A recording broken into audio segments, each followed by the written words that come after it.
अस्सलाम वालेकुम students, vital educators और इसके ज़ेरे एहतमाम डेरिवेटिव्स कंप्लीट कोर्स। और जैसा कि आप जानते हैं कि हमारा फ़ेज़ 2 स्टार्ट है जिसमें हम ट्रिग्नोमेट्रिक फंक्शंस के डेरिवेटिव्स निकालना सीख रहे हैं जनाब। क्लास इसकी इस वक्त 6 है और हमारी आज की जो क्लास है क्लास नंबर 6, उसमें हम इंशाल्लाह कोसेकेंट थीटा का डेरिवेटिव निकालना सीखेंगे। कोसेकेंट थीटा जैसा कि आप जानते हैं कि साइन का इन्वर्स होता है। बाय कोशेंट लॉ हम सीखेंगे। सो कोशेंट लॉ आपके सामने है और ज़ाहिर है कि ये इससे पहले भी कई बार हम डिस्कस कर चुके हैं। अभी हम फिर एक प्रोसेस करके वापस आएंगे। कोसेकेंट के बाद हमारा अगला टारगेट जो है वो सीकेंट थीटा है, फिर उसके बाद हम वापस आएंगे कोसेकेंट की तरफ और उसको इंशाल्लाह डेफिनेशन से निकालना भी सीखेंगे। सो हम हर एक तरीके से इंशाल्लाह डेरिवेटिव्स जो हैं वो निकालना सीखेंगे ट्रिग्नोमेट्रिक फंक्शंस के, ताकि आपके डेरिवेटिव्स के ऊपर आपको मुकम्मल अबूर हासिल हो। चलते हैं जनाब। सबसे पहले कोसेकेंट हमें पता है 1/sin है, इसका रेसिप्रोकल है या साइन इसका रेसिप्रोकल होता है। सो हम इसकी जगह पर जब 1/sin थीटा करेंगे तो यह कोशेंट लॉ के लिए यूँ कह लें कन्फर्मेबल हो जाएगा, क्योंकि ज़ाहिर है कोशेंट लॉ के लिए हमें एक न्यूमरेटर चाहिए, एक डिनोमिनेटर चाहिए। सो जनाब अब इसको देखते हैं। यहाँ पर कोसेकेंट थीटा प्लग इन कर देंगे, इसका फार्मूला 1/sin थीटा यानी साइन थीटा आ जाएगा इसका डिनोमिनेटर में, और न्यूमरेटर के अंदर sine theta multiplied by derivative of 1 जो कांस्टेंट टर्म है, फिर बीच में माइनस आता है, फिर 1 multiplied by derivative of sine theta. So ये इसका बेसिक फॉर्मेट है जी। अब तक मेरे ख्याल से आपको ज़बानी याद हो गया होगा।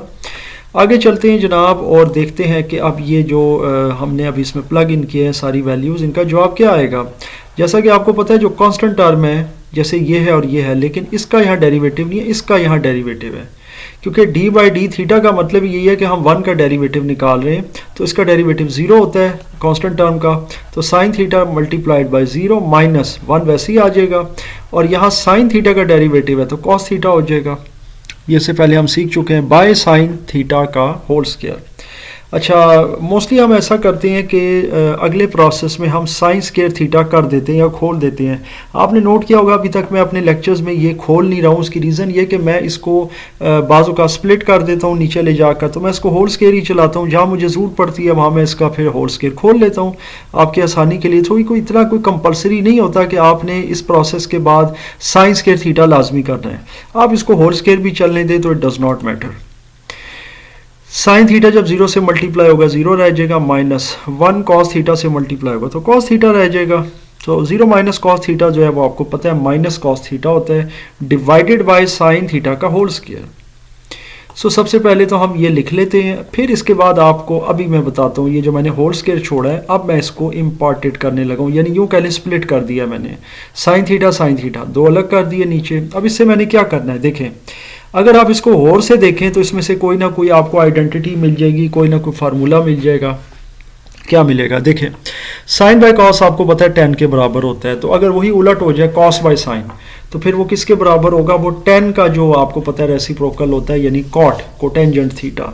सो ये कोटेंजेंट होगा, ये नेगेटिव साइन है। अगर ये आपको प्रॉब्लम करता है तो इसका एक और भी मैं फॉर्मेट आपको बता देता हूँ, आप यूँ भी कर सकते हैं, यानी नेगेटिव यहाँ लगा दें तो कॉस बाय साइन और इंटू साइन, इस तरह भी हो सकता है। कुछ भी नहीं कि आपको ये यहाँ कन्फ्यूजन दे रहा है कि यार ये माइनस कॉस बाय साइन जो है इसका क्या, हालांकि इसका कोई इशू नहीं है, सिर्फ नेगेटिव साइन है, आप फार्मूला अप्लाई करें उसके साथ नेगेटिव लगा दें। सो इसका कोई इतना बड़ा इशू नहीं होता। बहरहाल ये आप यहाँ भी यूँ भी लगा सकते हैं। अब कॉस बाय साइन जो है ना उसकी जगह प्लग कर देंगे, ये देखें इस तरह, यानी आप यूँ कह लें कि नीचे ये जो दो अलग अलग है ना इसका ये अलग कर देंगे, और उसके बाद जो साइन थीटा बचेगा इसको 1/sin थीटा कर देंगे। सिंपल हो गया जनाब। अब ये जो चीज़ आपके सामने आई है ना, अब आप इसको बआसानी जो है ना आखिर में इसका आंसर निकाल सकते हैं। कॉस बाय साइन किसके बराबर होता है, कोटेंजेंट थीटा के, और 1/sin आपको पता है इन्वर्स है या यूँ कह ले रेसिप्रोकल है कोसेकेंट थीटा का। सो यही आपका फाइनल आंसर है, minus cot theta into cosecant theta, या यूँ कह लें minus cot theta cosecant theta. तो ये आपका आंसर है सीकेंट थीटा के डेरिवेटिव का। सो ये जनाब था हमारा, बल्कि सॉरी कोसेकेंट थीटा के डेरिवेटिव का, क्योंकि सीकेंट तो कॉस का है। सो कोसेकेंट थीटा जो था यानी कि जो हमारा ऑब्वियसली आपको पता है साइन का इन्वर्स है, तो वो हमने निकालना सीखा है। और ये आप इसमें कंफ्यूज ना हुआ करें कि ये कॉस है तो ये कोसिकेंट है। कोसिकेंट ये होता है, ये कोसाइन होता है बेसिकली, ये कोसाइन होता है। और ये जैसे जैसे मैं आपको भी इंशाल्लाह आगे सिखाऊंगा, क्योंकि ट्रिग्नोमेट्री के भी मेरे 15 लेक्चर पढ़े हुए हैं, उसमें इनके बारे में डिटेल से हमने सीखा हुआ भी है, और यूनिट सर्कल्स और एंगल्स और बहुत सी चीज़ें, और इसके डेरिवेटिव्स, वो सारी चीज़ें हमने की हैं। ये वाले डेरिवेटिव नहीं, मतलब इसको आप मुख्तलिफ आइडेंटिटीज़ को कैसे ड्राइव कर सकते हैं, तो वहाँ से जाकर भी आप कॉन्सेप्ट ले सकते हैं। सो जनाब, यहाँ तक अगर कोई कन्फ्यूजन हो या कोई क्वेश्चन हो तो मुझसे आप ज़रूर शेयर कीजिएगा।